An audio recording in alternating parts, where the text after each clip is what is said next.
할렐루야.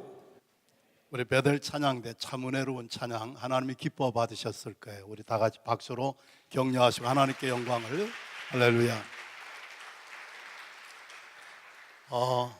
이영로 목사님께서 청장년 담당으로 이렇게 자리를 옮기고 그동안에 이렇게 여러분과 더불어 열심히 섬기고 있습니다만, 막상 젊은이 교회에 담당 부단임 목사 부임이 결정되지 않아서 여러분 정신적으로 영적으로 좀 공허하지 않았을까. 다수의 뭔가 교회 정책과 이런 변화에 대해서 좀 서운한 점도 없잖아 있었을 텐데, 하나님께서 모든 일을 합력하여 선이 되게 하여 주시는 줄로 믿습니다. 그래서 마침내 우리 젊은이 교회 담당 부단임 목사님이 교회에서 결정이 되었어요. 그래서 우리 교회 4월 10일부터 부임을 하게 되겠습니다. 만락교회에서 10여 년 동안 아주 열심히 사역한 목사님이 우리 교회로 오시게 되었어요. 미리 성함을 말씀드린다면 박성민 목사님이신데, 기도하면서 기대하고 또 만남의 기쁨을 은혜 가운데 맞이할 수 있는 우리 젊은이 교회 모든 믿음의 형제 자매들이 되시길 주의 이름으로 축원합니다. 설교 제목이 떴네요. 예수님이 놀랍게 여기신 사람. 성경을 읽으면서 이 대목이 저한테 뭉클한 감동이 되었습니다. Jesus was amazed at him. 예수님이 그 사람, 백부장을 얘기합니다. 그에 관한 말씀만 들었는데도 그를 놀랍게 여기셨다. 그러면서 하신 말씀, 내가 이스라엘 중에서도 이만한 믿음을 만나보지 못하였노라. 이만한 믿음을 가진 사람 만나보지 못하였노라. 감탄, 감격, 탄복을 하실 정도로 예수님이 백부장을 놀랍게 여기셨다라고 했는데요. 저는 이 말씀을 보면서 여러분과 저도 일생의 신앙생활을 하는데 예수님께서 보시고 놀랍게 여기실 만한 그런 신앙인으로서의 삶을 살면 얼마나 좋을까, 그런 생각을 하게 되었습니다. 그렇게 되시기를 간절히 바랍니다.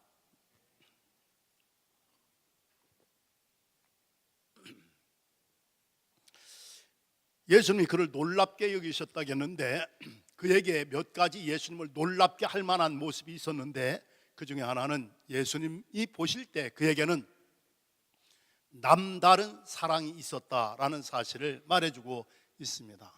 남다른 사랑. 그의 종이 병들어 죽게 되었습니다. 유대인 장로 몇 사람을 보내서 오셔서 그를 좀 고쳐달라, 구원해달라 이렇게 청원을 한 건데요, 성경에 보니까 종은요, 둘로스라고 합니다. 둘로스는요, 슬레이브, 서번트, 노예를 상징합니다. 의미합니다. 근데 그는 예수님께 자기의 벗들을 보내면서 오셔서 내 하인을 낫게 해달라고 했는데, 여기서 하인은 파이스라는 말인데, 이 파이스라는 말은 노예라는 그런 말과는 전혀 다른 겁니다. 어린아이 또는 아들이라는 뜻입니다. 오늘 성경에도 보니까 백부장이 사랑하는 종이 병들어 죽게 되었다라고 기록되어 있죠. 유대인의 장로들도 예수님께 가서 그가 우리 민족을 사랑하고 우리를 위하여 회당을 지어준 사람입니다 이렇게 말씀을 했거든요. 종합해 볼 때 이 백부장을 예수님이 놀랍게 여기신 것은 무엇보다도 그에게 남다른 사랑이 있었기 때문이다라는 사실입니다. 노예를, 병들어 죽어가는 노예를 소홀히 여기지 않고 그를 살리려고 애를 쓰는 그의 모습 속에서 정말 보통 사람이 보여주지 못하는 남다른 사랑이 있었다라는 사실인데, 오늘 이 시대에 여러분과 제가 주님께서 보실 때 또 들으실 때에 정말 이만큼 남다른 사랑을 품고 우리가 세상을 또는 인생을 살아가는가 한번 좀 질문하면서, 예수님이 놀랍게 여기신 사람 백부장처럼 여러분과 저도 남다른 사랑의 실천, 실행으로 이웃에게 덕을 끼치고 하나님께 영광을 돌리고 무엇보다도 주님께로부터 놀랍게 여기실 만한 그런 삶을 살아가는 우리 모두의 생애가 되어지기를 간절히 기원합니다. 총리를 지내신 정홍원 총리님이 계세요. 할렐루야교회 안수 집사님이십니다. 연세는 금년에 72세이세요. 근데 이 어른이 마포에 있는 산마루교회, 우리 교회 출신의 이주연 목사님 섬기시는 교회에 일부 예배를 들어가시는데, 할렐루야교회 안수 집사님이 격주로 이 교회를 가는 까닭은 일부 예배 7시 반 예배가 노숙인들 예배인데 노숙인들과 함께 예배를 드리는 거예요. 예배 끝난 다음에는 앞치마를 두르고 노숙인들의 식사를 이렇게 섬기는 일을 위하여 봉사하고 계세요.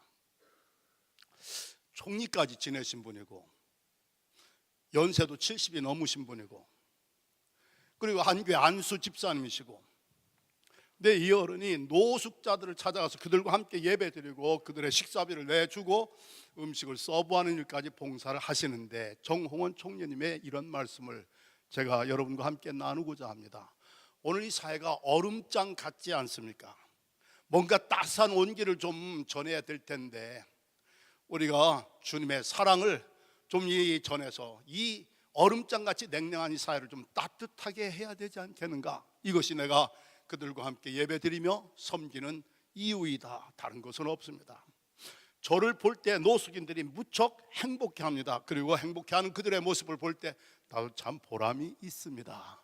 한국교회가 좋은 일들을 참 많이 하고 있는데 이왕에 좋은 일 많이 할 바에 좀 사람들 피부에 와 닿을 만큼, 사람들의 마음을 움직일 수 있을 만큼 더 감동을 주는 그런 사랑의 실천을 구체화하면 참 좋겠습니다 라는 것이 정홍원 안수 집사님, 전 총리를 지내신 분의 말씀입니다. 오늘 우리가 살고 있는 이 사회가 얼음장 같대요. 너무 차가운 거예요. 너무나 냉랭한 거예요.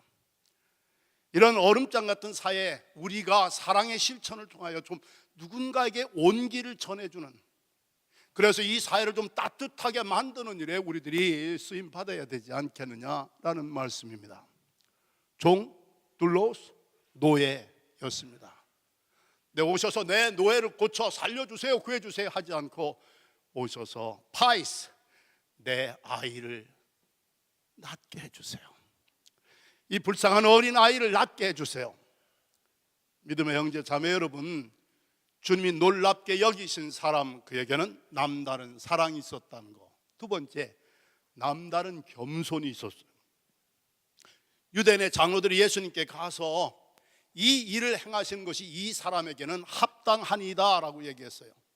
그 이유로 뭐예요? 우리 유대민족을 사랑해주고 우리를 위하여 회당도 지어주고, 그러므로 그분이 부탁한 것을 가셔서 부탁한 대로 행하신 것은 그 사람에게는 합당하니이다. 이 말을 달리 번역할까요? 그 사람은요, 그런 것을 받을 만한 자격을 가지고 있는 사람입니다. 자격이 충분한 사람입니다. 그런데 막상 예수님이 그 집 가까이 오셨을 때 자기의 벗들을 황급히 내보내면서 예수님께 말씀합니다. 주여, 수고하시지 마옵소서. 주님이 우리 집에 들어오신 것을 나는 감당할 수가 없고 그러므로 내가 주님 앞에 나가는 것도 감당할 수가 없나이다. 이 말씀은요, 나는 주님 앞에 설 수 있는 자격이 없는 사람입니다. 유대인의 장로들은 그를 가리켜서 이 일을 행하는 것이 이 사람에게는 합당하나이다, 자격이 넉넉한 사람입니다. 그런데 그는 나는 감히 주님 앞에 나설 수 있는 자격이 없는 사람입니다. 여러분, 남다른 겸손의 인격을 가진 사람이었더라. 한 4년 전쯤에 종교개혁지 순방을 했습니다. 루터가 종교개혁했던 비텐베르크의 루터하우스를 방문했어요. 1546년 2월 18일에 63세로 세상을 떠나셨는데, 루터가 세상을 떠나기 전에 마지막 고백한 내용이 독일어로 영어로 써 있는 것을 보았습니다. 그 영어를 편의상 옮긴다면 We are beggars, this is true. 우리는 거지입니다. 이것은 사실이다 라는 내용이에요. 그 위대한 종교개혁자 마르틴 루터가 그 일생을 사역을 마감하고 죽음을 맞이하면서 하나님 앞에 고백한 것은, 하나님, 저는 거지예요. 이건 사실이잖아요. 나는 그의 고백을 보고 굉장히 뭉클한 감동을 받았어요. We are beggars, this is true. 거지 잘하시오. 거지 더러워요. 냄새나요. 가난해요.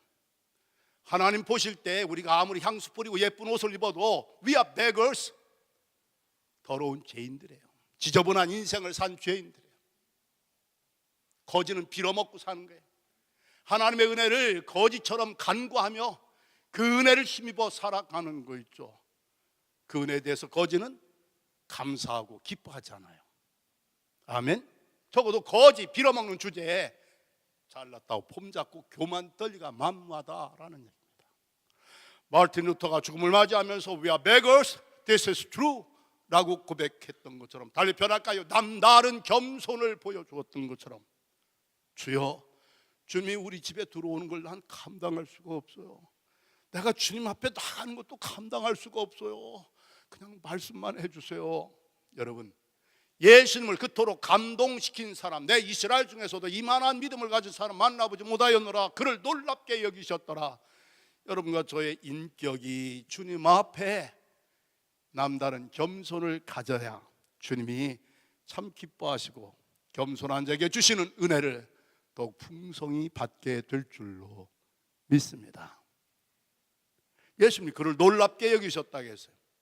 예수님을 감탄시킬 만한 그 사람에게 뭐가 있었는가? 남다른 믿음이 있었더라 라는 사실입니다. 주여, 수고하시지 마옵소서. 그저 말씀만 하사 내 하인을 낫게 하옵소서. Just to say the word. 말씀 한마디만 해주셔도 내 하인이 나을 줄로 믿습니다. 그에게. 그러면서 뭐라고 했어요? 나도 남의 수하에 있는 사람이고 내 아래에도 부하 병사들이 있는데 이들을 가라 하면 가고 오라 하면 오고 내 종도로 이것을 하라 하면 합니다. 주님께서 말씀만 하시면은 내 하인이 나을 줄 내가 믿습니다. 이 말씀을 전해 듣고 예수님이 사람들에게 돌이켜서 그를 놀랍게 여기시고 내가 이스라엘 중에서도 이만한 믿음을 만나보지 못하였다라고 감탄의 표현을 하셨어요. 주여, 말씀만 하옵소서. 한마디 말씀만 하셔도 병들어 죽어가는 내 하인이 나을 줄로 믿습니다. 이스라엘은 뭐예요? 유대인의 선민의 믿음의 백성이에요. 그러나 그들 가운데서도 이만한 믿음, 남다른 믿음을 가진 사람을 만나보지 못하였노라고 감탄하셨는데, 이런 믿음을 갖고 이 믿음으로 하나님을 기쁘시게 해드리고 이 믿음으로 세상을, 환경을 이기고 이 믿음으로 자아와의 싸움을 이기고 이 믿음으로 이김을 주시는 하나님 앞에 영광 돌리는 신앙의 승리자들이 다 되시기를 주님의 이름으로 축원합니다. 아멘. 버트란트 러셀과 함께 수학 원리를 공부한 분이 계세요. 알프레드 화이트헤드라는 교수인데 수학자요 철학자로서 러셀과 쌍벽을 이루는 인물이에요. 한 번은 런던 눈 덮인 언덕길을 가다가 눈 속에 파묻혀 죽어가는 할머니를 본 거 있죠. 급히 그를 구조해 주었어요. 할머니가 얼마나 고마웠겠어요. 아유, 고맙기도 하셔라 하면서 예수 믿는 분이신가 보죠 했어요. 그랬더니 화이트헤드가 대답합니다. 난 예수를 안 믿습니다. 이 할머니가 의외예요. 예수 믿고 착한 사람이요, 당신을 구해준 줄 알았는데 그냥 나 예수 안 믿습니다 하는데, 할머니가 쏴 붙여대는 거 있죠. 여보시오, 다 늙은 형편에 예수 안 믿고 어쩌자고 하는 거요? 나 아까 눈 속에서 죽으면 예수님 만나게 될 걸로 알고 나 눈 속에서 찬송 부르고 있었다오 하는 말을 듣고 충격을 받은 거예요. 당신이 나 안 구해줬으면 나 거기서 죽을 텐데, 죽으면 예수님 만나러 갈 걸로 믿고 찬송 부르고 있었는데, 당신도 제가 좀 거기다 의역을 할까요? 죽을 날이 얼마 남지 않은 것 같은데 다 늙은 사람이 예수 안 믿고 어쩌려고 그러느냐고 싸붙여댔어요. 참 이 화이트헤드 그런 철학자가 할머니가 내가 죽으면 예수님 만나러 간다 그래서 눈 속에서 죽어가면서 찬송을 불렀다는 말에 충격을 받은 거예요. 자기의 모든 지식, 영국의 모든 지식을 다 동원해도 이 할머니가 가진 그런 믿음을 누가 가질 수 있겠느냐 감탄을 한 거 있죠. 놀랍게 여긴 거 있죠. 그래서 교회를 나갔다는 거 아닙니까? 사실은 화이트헤드 가정의 배경을 보니까 아버지가 영국 국교의 사제 목사예요. 작은아버지 삼촌이 목사예요. 형님이 목사예요. 아버지, 작은아버지, 형님이 목사인데도 불구하고 그런 가정과 그런 환경 속에 성장했음에도 불구하고 화이트헤드는 난 예수 안 믿습니다. 종교를 포기했던 사람이에요. 여러분, 어떠한 경우라도 종교를, 신앙을 포기하지 마시길 바랍니다. 아멘. 왜? 그 믿음이 여러분을 구원해 주시는 하나님의 기적과 은혜로 임하기 때문입니다. 그런 배경을 가졌지만 한때 종교를 포기하고 신앙을 포기했던 화이트헤드가 이 할머니를 통해서 자극을 받고 교회를 나갔어요. 첫 주일 설교 목사님이 아주 대단한 철학자가 오니까 철학 설교를 한 거 있죠. 둘째 날 또 철학 설교, 셋째 날 또 셋째 주일날 아니 내리 한 달 계속해서 철학적인 설교를 하는 거 있죠. 무던히도 참았다는 우리 화이트헤드 교수가 목사님께 한마디 한 거 있죠. 목사님, 철학 얘기는 나도 많이 알고 있습니다. 내가 원하는 것은 그 할머니의 예수입니다. 아멘. 그 할머니가 나에게 보여줬던, 내 마음을 녹여주었던 그 할머니의 예수, 그 할머니가 가지고 있는 신앙, 그 할머니가 가지고 있는 구원의 확신, 내가 이걸 원해서 이거 들으려고 교회에 온 거지, 당신 그 오죽자는 철학 얘기 들으려고 온 줄 아느냐 라고 했다는 거 아닙니까? 여러분 오늘 무엇을 원해서 여기 오셨습니까? 무슨 말을 들으려고 여기 오셨습니까? 십자가의 예수 얘기를 듣고 호산나, 내 죄와 허물을 다 대신 담당하시고 나를 구원하신 복음의 주님 얘기를 듣고 그 할머니의 믿음, 할머니의 구원의 확신, 그 할머니의 예수를 여러분의 주님으로 영접하고 나아갈 수 있게 되시길 주님의 이름으로 축원합니다. 아멘. 제가 오늘 설교 여러분들한테 하기로 이렇게 작정됐는데 오늘따라 또 여러분들 찬양 예배가 있다고 해서 설교를 좀 줄여서 하도록 그렇게 제가 생각을 했습니다. 이왕에 한번 사는 인생에 누군가를 놀랍게 하는 인물이 된다는 것도 이거 행복한 거예요. 그러나 더 중요한 건 예수님이 그를 놀랍게 여기셨더라. Jesus was amazed at him. Jesus was surprised at him. 그에게 예수님이 반하신 거예요. 탄복하신 거예요. 남다른 그의 사랑과 남다른 그의 겸손과 남다른 그의 믿음에 예수님이 깜짝 놀라신 것처럼 오늘 정동제일교회 젊은이교회 여러분들을 보시면서 예수님께서 정말 여러분 때문에 깜짝 놀라시는 그런 사건이 나타나게 되어지기를 주님의 이름으로 축원합니다. 기도하십시다. 하나님, 이방 사람 백부장 예수님이 그를 놀랍게 여기셨다고 말씀하셨죠. 유대인 중에서도 이스라엘 중에서도 이만한 믿음을 가진 사람을 만나보지 못했다고 탄복하셨는데 주님, 저희들 참 부족합니다. 그렇지만 기도하고 노력하겠습니다. 남다른 사랑과 남다른 겸손과 남다른 믿음을 보여주었던 백부장처럼 오늘 젊은이께 우리 모두도 주님이 놀랍게 여기실 만한 그런 신앙인으로서의 삶을 살게 하여 주옵소서. 그동안 애쓰고 수고한 이영로 목사님의 그 땀과 눈물, 그 희생과 헌신이 복되어 앞으로 오실 박성민 목사님과 더불어 또 다른 놀라운 변화와 성장의 역사를 향하여 나아갈 수 있는 젊은이교회 믿음의 형제 자매들이 되게 하여 주옵소서. 아울러 수고하시는 전도사님들과 모든 사역자들에게도 섬김과 인내에 대한 기쁨과 보람이 가득하게 하여 주옵소서. 오늘 갖는 이 찬양의 예배를 흠양하여 주시고 영광 받아 주시옵소서. 우리 주님 예수 그리스도의 이름으로 간절히 기도드리옵나이다. 아멘.